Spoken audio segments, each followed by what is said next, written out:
पुण्याच्या इंदापुरात राष्ट्रवादी काँग्रेस अजित पवार गटाकडून मुख्यमंत्री माझी लाडकी बहीण योजनेचं कॅम्पेनिंग जे आहे ते सध्या राबवलं जातं आहे। आजपासून पुढील 4 दिवस जे आहे ते तालुक्यावर हे कॅम्पेनिंग जे आहे ते राबवलं जाणार आहे।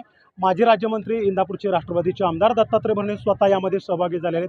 गावोगावी जात आहेत आणि याबद्दल ते जनजागृती करतात। काय सांगाल मला, आजपासून या अभियानाला तुम्ही सुरुवात केलेली आहे, कशा पद्धतीनं पूर्ण तालुक्यात हे अभियान तुम्ही राबवणार आहात? अभियानाला तर मागच्या 10 दिवसात ज्या दिवशी शासनाने घोषणा केली त्याच दिवशी एक 10 दिवसापासूनच आम्ही 15 दिवस ज्या दिवशी तिथून हे अभियान सुरू केलेलं आहे, अभियानाला सुरुवात केलेली आहे। परंतु अजूनही आपल्या तालुक्यातले कुठल्याही महिला भगिनी या योजनेमधनं वंचित राहू नये ही काळजी आम्ही सगळेजण घेतो। आज ज्या लाखेवाडीमध्ये आज आपण आलेलो आहेत, ढोलेताई असतील, सर असतील, ही मंडळी म्हणजे सगळेच उपसरपंच असतील, सदस्य असतील, ही सगळी मंडळी काळजी घेत आहेत। आज संसरला आम्ही होतो, आज आम्ही लासुरण्याला होतो, अंतुरण्याला होतो, इथं काटीला होतो, लाखेवाडी बावडा मी, जेणेकरून ही योजनेचा लाभ माझ्या गरीब महिलेला गेला पाहिजे। साधारणतः आपल्या तालुक्यामध्ये 1,05,000 महिलेला ह्याचा लाभ मिळेल। साधारण इंदापूर तालुक्यात जर विचार केला तर साधारणतः 15 ते 15.5 कोटी रुपये महिन्याला आणि वर्षाला 180 कोटी रुपये इंदापूर तालुक्यामध्ये शासनाच्या वतीनं या लाडक्या बहिणीसाठी येणार आहे। त्यामुळं निश्चित प्रकारे मला सर्व ग्रामस्थांना तिथल्या आपल्या माध्यमातून एक सांगायचं की कुठली महिला वंचित राहता कामा नये। शेवटी ह्या भगिनींना तिला या लाभ घेण्यासाठी किंवा ती एखादी अशिक्षित असेल किंवा ती गावात पोहोचू शकत नसेल, तिच्याकडे काय कागद अपुरे असतील, इथं तहसील ऑफिस असेल, आमची BDO ऑफिस असेल, ही यंत्रणा सगळी तयारीला आहेत। आमच्या अंगणवाडी सेविका असतील, मदतनीस असतील, आशाताई असतील आणि त्या गावातले प्रमुख असतील, ही सगळी मंडळी आमची महिला भगिनीचं कुठल्याही फॉर्मवर राहू नये ही काळजी निश्चित प्रकारे घेतो। स्वतः लाडक्या बहिणीचा फॉर्म तुम्ही स्वतः भरला इथं मैदानात? हो, मला लाडक्या बहीणच सगळ्यात इंदापूर तालुक्यातल्या बहिणीच माझ्या सगळ्या लाडक्या आहेत।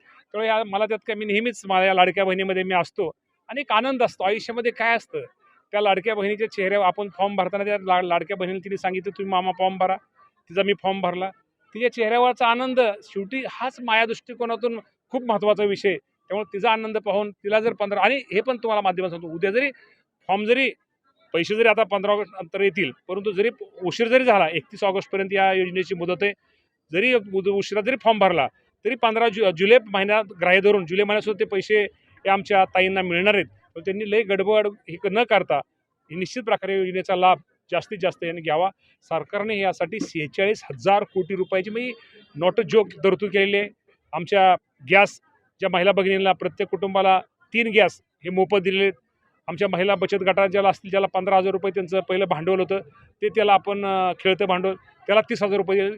शासन आमचं सगळं महिला भगिनींच्या पाठीमागं आमच्या बहिणींच्या मोठं उभं आहे आणि त्यांना कुठंतरी आर्थिक त्यांना ही व्हावं, त्यांना पाठबळ द्यावं ही शासनाची आमच्या सगळ्याची इच्छा आहे। दत्तात्रय भरणे आम्हाला नेहमी ग्रासरूटला काम करताना पाहायला मिळतात, मात्र विरोधकांकडून नेहमी त्यावरती टीका केली जाते। काल देखील हर्षवर्धन पाटील यांनी माध्यमांशी वैयक्तिक इंडिया TVशी बोलताना तुमचं नाव न घेता इंदापूर तालुक्यात आरोग्याच्या सुविधेच्या 3 तेरा झाल्यात म्हणून तुमच्यावर निशाणा साधला आहे। नाही, तो आता त्यांचा तो निशाणा तो माझ्यावर नव्हता, ती तुम्ही काय होतं तुम्हाला लोकांना खरं तर ते ही देतं, त्यांचा निशाणा माझ्यावरती कधीच असणार नाही, त्यांचा निशाणा माझ्यावरती नव्हता। ही गोष्ट खरी आहे की आरोग्याच्या बाबतीमध्ये ज्या प्रमाणामध्ये डॉक्टर किंवा ज्या प्रमाणामध्ये जो स्टाफ आहे तो आपल्या सगळीकडे संपूर्ण राज्यामध्ये तो स्टाफ डॉक्टर थोडं काय अपुरा निधी असल्यामुळे, अपुरा निधी म्हणण्यापेक्षा पगार थोडं कमी असल्यामुळे थोडे ते कमीत शासनाला प्रत्येक अधिवेशनामध्ये माझ्यासारखा कार्यकर्ता आम्ही भांडतोय, मीच काय बरेचसे आमदार भांडतात की आरोग्याच्या बाबतीमध्ये सरकारी यंत्रणा थोडी कमी पडत आहेत। ह्यामध्ये कुठल्याही प्रकारची ते जे बोललेत तर त्यांची कुठलीही चूक नाही किंवा त्यांचं वक्तव्य कुठं चुकीचं नाही। 100% आरोग्य बाबतीत आम्ही शासनाची भांडू नये, अजून आम्हाला पाहिजे तेवढा स्टाफ, पाहिजे तेवढे डॉक्टर, पाहिजे तेवढी सुविधा आरोग्याच्या बाबतीमध्ये मिळत नाही। एक आमदार म्हणून ही माझी पण खंत आहे, जी त्यांची खंत आहे तीच माझी पण खंत आहे। त्यामुळे त्यांच्या ह्याच्यावरती तुम्ही टीका असं समजू नका। शेवटी आईला रडल्याशिवाय कुठली कळत नाही। माझी त्यांच्या माध्यमातून त्यांच्या ह्याच्या असेल किंवा माझं असेल, आरोग्यमंत्र्यांनी आमची सगळ्यांची दखल घ्यावी। हा काही इंदापूर तालुक्याचा विषय नाही, संपूर्ण राज्यामध्ये हीच बॉम्ब आहे, तर त्यांनी कुठेतरी ह्या बाबतीमध्ये कुठेतरी सुधारणा करणं गरजेचं आहे। शेवटी सरकारी हॉस्पिटलमध्ये कोण जातं? गरीब पेशंटच जातो, गरीब पेशंट असतो, गरीब माणसं असतात। मोठ्या हॉस्पिटलमध्ये आणि त्यांची आर्थिक स्थिती नसते, त्यामुळे त्यामध्ये आरोग्यमंत्री नक्की आमच्या दोघांच्या म्हणण्याची दखल घेतील आणि या बाबतीमध्ये काहीतरी चांगल्या उपाययोजना करतील। राष्ट्रवादी काँग्रेस भाजपसोबत किंवा महायुतीसोबत गेल्यापासून इंदापूरमधला तुमचा आणि हर्षवर्धन पाटील एक विरोध जो होता तो मवाळलाय म्हणायचा का, कारण या सगळ्या वाक्यांवरून? आमचं काय वैयक्तिक कोणाचं आमचं दोघांचं काय आमचं भांडण नाही. आम्ही काय कोणाचं दोघांनी घोडं मारलेलं नाही. हा शेवटी पक्षाचा ह्याचा विषय असतो. शेवटी राजकारणामध्ये हा विषय असतात. आज महायुती म्हणून आम्ही एकत्र आहोत आणि निश्चित प्रकारे भविष्यामध्ये सगळेच एकत्र आहेत. त्यामुळे ह्या बाबतीमध्ये हे म्हणणं खरं तर ते चुकीचं. शेवटी महायुती आज तरी युती आमची सगळ्यांची आहे. हर्षवर्धन पाटील भाजपमध्ये नाराज आहेत अशा चर्चा आहेत, तुम्हाला काय वाटतं? ते त्यांचा वैयक्तिक माझं म्हणणं आहे. हा प्रश्न तुम्ही त्यांना विचारला तर खूप बरं होईल. शेवटचा एक प्रश्न विचारतो. नुकताच बारामतीमध्ये राष्ट्रवादी काँग्रेसचा सन्मान मेळावा पार पडला, मात्र तुमचे सहकारी असणारे मागे आता तुमच्याबरोबर आलेले आहेत ते प्रवीण माने त्यामध्ये दिसले नाहीत. काल त्यांनी एक विधान केलेलं आहे माध्यमांपुढं की आजही शरद पवार जे आहेत ते आमचे दैवत आहेत. शरद पवार कोणाचे दैवत नाहीत. माझे पण शरद पवार दैवतच आहेत ना. माझं शरद पवार ज्येष्ठ नेते आहेत, देशाचे नेते आहेत, ते माझे पण दैवतच आहेत ना. आयोजक देखील आपल्याबरोबर आहेत या ठिकाणचे. काय सांगाल? मुख्यमंत्री माझी लाडकी बहीण योजना जी आहे ती या ठिकाणी आयोजित केलेली आहे. खूप मोठा सोहळा तुम्ही या ठिकाणी पार पाडलेला आहे. स्वतः आमदार महोदयांनी तुमचं कौतुक केलेलं आहे. कसं वाटतं या योजनेकडे बघून आणि कसं नियोजन केलं आहे? ही योजना खरंच कौतुकास्पद आणि अभिमानास्पद आहे आणि या योजनेमुळे आमच्या गावातील जवळजवळ 1600 महिलांना या योजनेचा लाभ मिळणार आहे.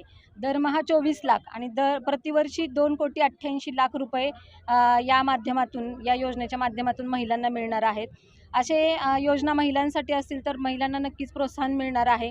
जर शासन त्यांना देत असेल तर आपणही प्रपंचासाठी काहीतरी केलं पाहिजे, झटलं पाहिजे, ही भावना प्रत्येकीमध्ये या माध्यमातून निर्माण होईल आणि प्रत्येकजण आपलं कर्तव्य निभावायला पुढं जाईल आणि त्यासुद्धा पुरुषांच्या खांद्याला खांदा लावून नक्कीच काम करतील आणि शासनाच्या पाठीमागं खंबीरपणे उभे राहतील. या माध्यमातून मला एवढं तर आपण पाहिलं की या ठिकाणी आमदार दत्तात्रय भरणे यांनी आम्ही महायुतीत आहोत, महायुती म्हणून सध्या तरी आम्ही आणि हर्षवर्धन पाटील एकत्रच आहोत, महायुती आहे, पुढे देखील एकत्रितच राहू म्हणत इंदापूरच्या विधानसभेच्या या राजकारणाबाबतीत मात्र निश्चित सस्पेन्स वाढवला. देवा राखुंडे, NDTV मराठी, लाखेवाडी, इंदापूर.